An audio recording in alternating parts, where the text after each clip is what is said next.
Hello folks, welcome to the channel.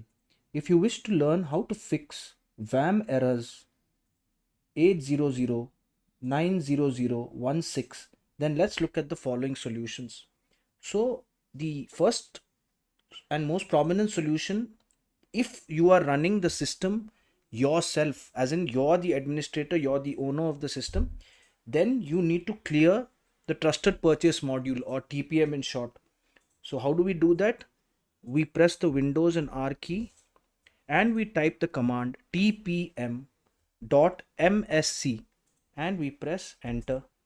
This will guide you to this window here, and you need to clear your TPM. You need to press clear TPM and restart.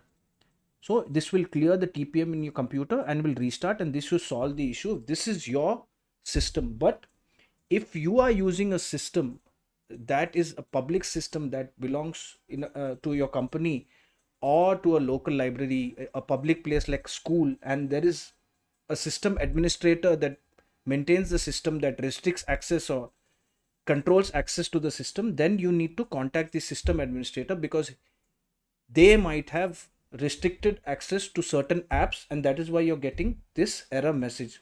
If this video helped you, then please subscribe to the channel. Enjoy your day.